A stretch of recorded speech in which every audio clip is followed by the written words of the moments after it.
Hello दोस्तों, स्वागत है आपका हमारे यूट्यूब चैनल उत्तराखंड ज्ञान में जीवन में।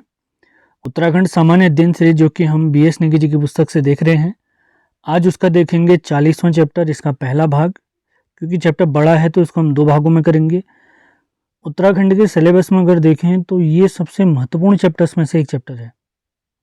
जैसे नदी तंत्र हम देखते हैं, प्रमुख यात्राएं देखते हैं, तो उसी प्रकार लोक संस्कृति वाला पोर्शन भी काफ़ी इंपॉर्टेंट है। तो इस चैप्टर को काफ़ी बढ़िया से समझाया जाएगा आपको। इसके दो भाग आएंगे। इससे पहले के BS नेगी जी के जो भी लेक्चर हमारे हो चुके हैं उनके लिंक डिस्क्रिप्शन में दिए हुए हैं। बाकी समस्त जानकारियाँ डिस्क्रिप्शन में मिली हुई हैं। PDF नोट्स के लिए आपने इस नंबर पर संपर्क करना है। ये BS नेगी जी की पुस्तक आप देख सकते हैं, ये उनका इंडेक्स है जिसमें 39 चैप्टर हम समाप्त कर चुके हैं। आज हम देखने वाले हैं उत्तराखंड राज्य लोक संस्कृति। तो इसके टोटल दो भाग आएंगे। इसके बाद अगले चैप्टर हम सारे समाप्त करने वाले हैं। इससे पहले के सारे वीडियोस के लिंक आप देख सकते हैं। और उत्तराखंड का इतिहास, संपूर्ण जिला सीरीज, परीक्षावाणी, इन सभी के कंप्लीट नोट्स के लिए आपने इस दिए गए नंबर पर संपर्क करना है 7895127508। तो स्टार्ट करते हैं आज का लेक्चर। तो सबसे पहला पॉइंट है, तो ये लेक्चर टोटल दो भागों में आने वाला मैंने आपको पहले ही बता दिया है। तो इस चैप्टर को मैंने काफ़ी डीप तरीके से लिखा हुआ है, बहुत बड़े तरीके से लिखा हुआ है, तो आपने ध्यानपूर्वक इसको सुनना है, नोट्स बनाने हैं। सेशन पसंद आते हैं तो लाइक और शेयर भी करना है। तो पहला पॉइंट है, 1658 में सुलेमान सिको गढ़वाल आया था। क्योंकि इसके पिता दारा शिकोह के खिलाफ औरंगजेब हो गया था, तो वो शासक बनना चाहता था औरंगजेब, तो इन्हें भागकर गढ़वाल आना पड़ा। जिस समय ये गढ़वाल है उस समय गढ़वाल नरेश यानी परमार वंश के शासक थे पृथ्वीपति शाह जी। सुलेमान सिकोह के साथ श्यामदास और हरदास नामक दो व्यक्ति आए थे, जो कि गढ़वाल चित्रकला शैली का प्रारंभ माने जाते हैं।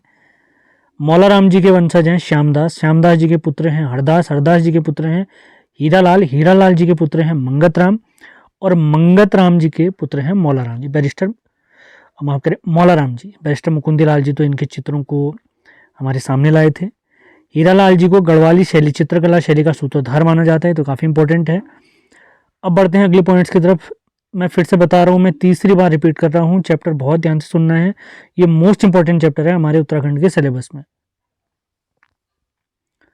तो सबसे पहले हैं मौलाराम जी। इनका टाइम पीरियड है 1743 से 1833।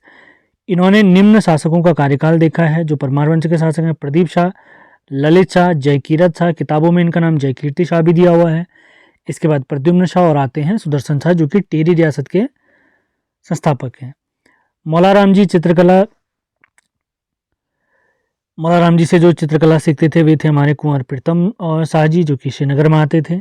मौलाराम जी के जो प्रमुख चित्र हैं उनके नाम हैं चंद्रमुखी, मयंकमुखी, उत्कंठिता नायिका, विप्रलंबा नायिका, वासकटिया नायिका, जयदेव वजीर, राधा कृष्ण मिलन, सितार प्रिया, हिंडोला, मस्तानी दंपत्ति का चित्र, जो कि प्रद्युम्न शाह और उनकी पत्नी का है।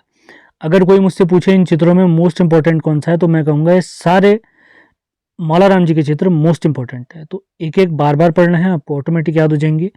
मौलाराम जी की कुछ प्रमुख रचनाएं देखते हैं, जो कि हैं गढ़वाल वंश राज्य, वंश काव्य, गढ़गीता संग्राम, ये नाटक है। अगले रचना है इनकी मनमत सागर। अब आते हैं बैरिस्टर मुकुंदीलाल जी। मौलाराम जी के चित्रों को दुनिया के सामने लाने का श्रेय इन्हीं को जाता है। इनकी प्रमुख रचनाएं हैं Garhwal paintings, some notes on Molaram, Garhwal school of paintings. अभी तक जितने पॉइंट मैंने पढ़े हैं सारे मोस्ट इंपॉर्टेंट हैं, मैं रिपीट कर रहा हूं, आपने ध्यान देना है। अगले पॉइंट देखते हैं, चैतू और माणकू जी के बारे में है। इनको सुदर्शन शाह जी का पूर्ण सानिध्य प्राप्त हुआ था। चैतू जो कलाकार हैं श्री कृष्ण लीलाओं के प्रमुख चित्रकार हैं। इन्होंने 13 चित्रों की रुक्मिणी हरण चित्रमाला, यानी इनकी जो चित्रमाला है, जो इन्होंने चित्र बनाए हैं रुक्मिणी हरण की, ये वाराणसी कला भवन में रखे गए हैं। अगले हैं माणकू, ये भी प्रसिद्ध चित्रकार हैं। माणकू ने 1730 में जयदेव द्वारा लिखित गीत गोविंद का चित्रण किया है। जयदेव जी द्वारा जो एक पुस्तक लिखी गई है गीत गोविंद, उसका चित्रण किया है माणकू ने। ये गीत गोविंद कब लिखी गई है? 1730 में। माणकू के जो चित्रकार है हमारे माणकू जी, इनके जो अन्य चित्र हैं वो हैं आंख मिचोली। याद रखना, आपने ध्यान रखना है, इंपॉर्टेंट हो सकते हैं। अब कुछ लोक चित्र देखते हैं जो हमारे उत्तराखंड में फेमस है, उनके बारे में जान लेते हैं। पॉइंट बहुत ज़्यादा इंपॉर्टेंट है, आपने ध्यान देना है। सबसे पहले देखते हैं ऐपण। इसके अन्य नाम हैं चौक, रंगोली या अल्पना। देहरी की सजावट चावल के आटे से की जाती है। चावल के आटे को विस्वार भी कहा जाता है। अगला पॉइंट है थापा। पिसे चावल और रंगों से बने हुए चित्र थापा कहलाते हैं। अगले पॉइंट की तरफ बढ़ते हैं। नाथ या टुपुक चित्र रसोई घर की दीवारों पर बनाए जाने वाले देवी देवताओं के चित्र हैं। अगला पॉइंट देखते हैं। ज्योति मातृका चित्र इंपॉर्टेंट हो सकता है। विभिन्न रंगों से बने हुए देवी देवताओं के चित्र। इसके अलावा अन्य चित्र कौन कौन से? सबसे पहले हैं सेली। आरती की थाली पर बने हुए चित्र को सेली कहते हैं। स्यों क्या है? शुभ कार्य में बुरी आत्माओं से रक्षा हेतु बनाए जाने वाले चित्र हैं। खेड़िया क्या है? ये मंडप पर बनाए जाने वाले चित्र हैं, ध्यान रखना है आपने। अब देखते हैं उत्तराखंड की फेमस शिल्पकलाओं के बारे में जानकारी। तो सबसे पहले है काष्ठ शिल्प, यानी लकड़ी पर किए जाने वाला कार्य। काष्ठ शिल्प से संबंधित जो हमारी जनजाति है हमारे उत्तराखंड में वो है राजी।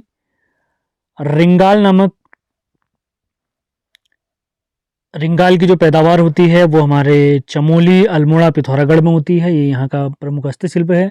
रिंगाल से कंडी, चटाई, टोकरी, मोष्टा, सूप आदि बनाए जाते हैं, इसको सुप्पो भी कहते हैं पहाड़ी में। कालीन उद्योग के लिए प्रसिद्ध हैं धारचूला और मुंशाली वाला क्षेत्र। अगला पॉइंट देखते हैं डिकारे या डिकरा। मिट्टी से बनी देवी देवताओं की रंग बिरंगी मूर्तियों को डिकारे या डिकरा कहते हैं, मोस्ट इंपॉर्टेंट पॉइंट। अगले देखते हैं बाड़ई या शार्की। चमड़े का कार्य करने वाले व्यक्तियों को बाड़ई या शार्की कहा गया है। आपको जानकारी लेते हैं मूर्ति शिल्प के बारे में। शिवजी की मूर्तियां जो नृत्य करते हुए प्राप्त होती हैं जागेश्वर के नटराज और गोपेश्वर मंदिर से प्राप्त होती हैं। गोपेश्वर मंदिर चमोली। वज्रासन में द्वार पट्टिका केदारनाथ से। वीरेसन मुद्रा में बैजनाथ से प्राप्त होती हैं। अब अगली मूर्तियां देखते हैं भगवान विष्णु जी की। तो वामन अवतार की इनकी मूर्तियां प्राप्त हुई हैं काशीपुर से। खड़ी मुद्रा इनकी प्राप्त हुई है देवलगढ़ पौड़ी से। शेष शयन मूर्ति इनकी प्राप्त हुई है द्वाराहाट और बैजनाथ से। अब गणपति जी की मूर्तियां देखते हैं कहाँ कहाँ से प्राप्त हुई हैं। तो इनकी नृत्य करते हुए मूर्ति प्राप्त हुई है जोशीमठ से।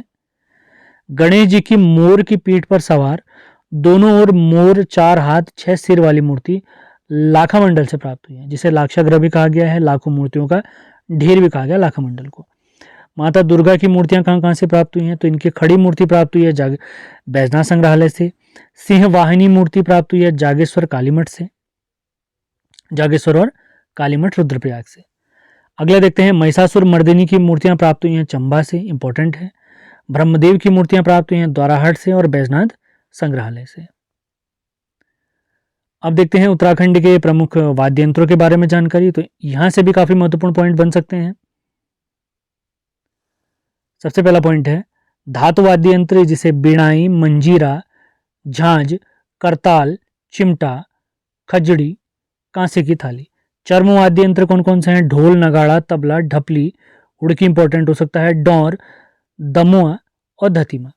तार या तांत वाद्य यंत्र हैं सारंगी, एक तारा, दो तारा और वीणा। ये लाइन तो ज़्यादा इंपॉर्टेंट नहीं है, लेकिन इससे पहले चर्म वाले में मैंने बताया आपको। सुशिर वाद्य यंत्र देखते हैं, जैसे तुरही, रणसिंगा इंपॉर्टेंट हो सकता है, नागफनी, शंख, मोछंग, अलगोजा जिसे बांसुरी भी कहते हैं इंपॉर्टेंट, मसकबीन, मोछंग जो कि पशु चारकों द्वारा प्रयुक्त किया जाता है। अब नाट्य कला चित्र के या फिल्मों के बारे में कुछ जानकारी ले लेते हैं। हमारे उत्तराखंड वाले क्षेत्र में कुछ इंपॉर्टेंट फैक्ट और भी बताए जाएंगे, ध्यान देना है आपने। नाट्य और फिल्म कला देखते हैं हमारे उत्तराखंड की। तो राज्य की पहली फिल्म है जगवाल, जो कि 1983 की है, 1983 की है। इसके नायक और निर्माता हैं पारेश्वर गौड़ जी।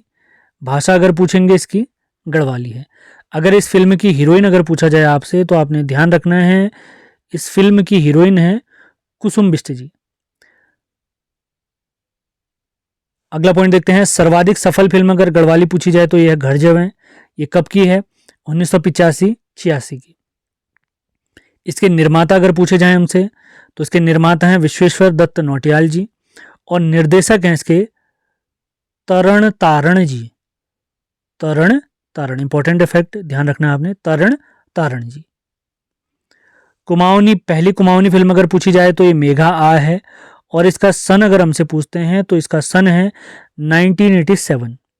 इसके निर्देशक थे काका शर्मा जी। निर्देशक कौन से थे? मेघा आ फिल्म, जो कि पहली कुमाऊनी फिल्म है। इसके निर्देशक हैं काका सिंह जी, काका शर्मा जी माफ करें, और इसके निर्माता हैं जीवन सिंह बिष्ट जी, जीवन सिंह बिष्ट जी।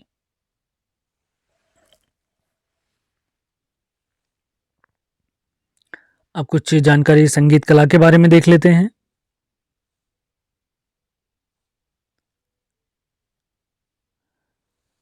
प्रमुख लोकगीत और नृत्य सबसे पहले आता है झुमेलो नृत्य, जो कि गढ़वाल में प्रसिद्ध है। नारी हृदय की वेदना और प्रेम का वर्णन करता है गीत।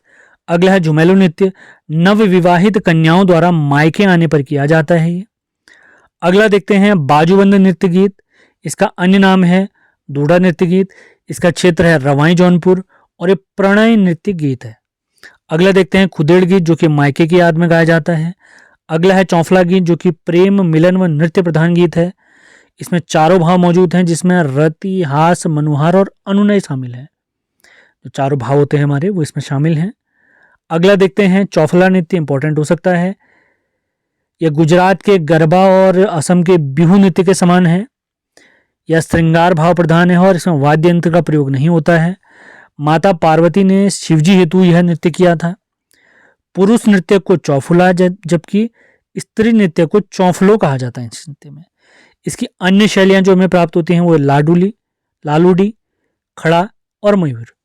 अगला गीत आता है, अगला नृत्य आता है कुलचार या विरुदावली गीत, जो औजी व बद्दी जाति के लोग हैं अपने यजमान के यहाँ मांगलिक अवसरों पर गाते हैं।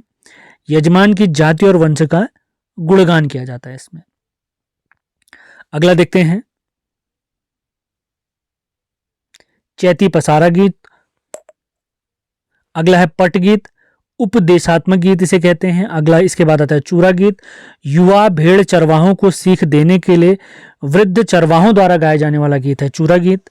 अगला देखते हैं छोपती गीत, जो कि श्रृंगार प्रधान गीत है। ये रवाई जौनपुर में फेमस है। अगला आता है छोपती नृत्य, जो कि गढ़वाल में प्रसिद्ध है। यह संवाद प्रधान गीत है। इसके बाद आता है छफेली गीत, जो कि मेले और विवाह में हुड़के के साथ किया जाता है। अगला देखते हैं जागर गीत, पौराणिक व्यक्ति और देवताओं से संबंधित है। इसके गायक को जागरिया कहते हैं।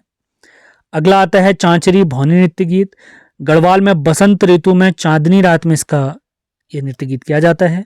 कुमाऊं में इसका नाम झोड़ा प्राप्त होता है। अगला देखते हैं झोड़ा नृत्य गीत, या कुमाऊं का समूह नृत्य गीत है। इसके बाद आता है भगनौल नृत्य, इंपॉर्टेंट है, कुमाऊं का अनुभूति प्रधान गीत है ये। उसके बाद आता है न्योली, भगनौल की तरह यह भी अनुभूति प्रधान गीत है। इसके बाद हम आते हैं पवाड़े या भड़ों गीत की तरफ। वीरों की जीवनी पर आधारित गीत पवाड़े कहे जाते हैं। कुमाऊं में इन्हें कटकू कहते हैं। अब पशवा क्या है? इनके भीतर वीरों की आत्मा प्रवेश करती है, तो उन्हें ही क्या कहते हैं? पशवा कहते हैं। अगला आता है थड़िया नृत्य गीत, बसंत पंचमी से विश्वत संक्रांति के बीच होता है।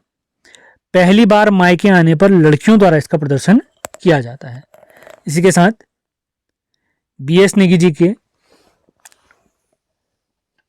लोक संस्कृति से संबंधित चैप्टर, जो कि हमारा 40वां चैप्टर है, उत्तराखंड राज्य लोक संस्कृति, इसका पहला भाग आज हमारा समाप्त होता है। अगले दिन इसका दूसरा भाग देखेंगे। दूसरे भाग में इस पूरे चैप्टर को हम समाप्त करेंगे। सेशन पसंद आ रहे हैं तो इन्हें लाइक और शेयर ज़रूर करना है आपने। बहुत मेहनत से वीडियो बनाए जा रहे हैं, लगातार वीडियो आते रहेंगे, उसकी चिंता आपने बिल्कुल नहीं करनी है। पुराने वीडियो इससे पहले जो आ चुके हैं, जिसमें उत्तराखंड परीक्षावाणी, जिला सीरीज, इतिहास, सभी के लिंक आपको डिस्क्रिप्शन में मिल जाएंगे। तो मिलते हैं अगले वीडियो में। धन्यवाद।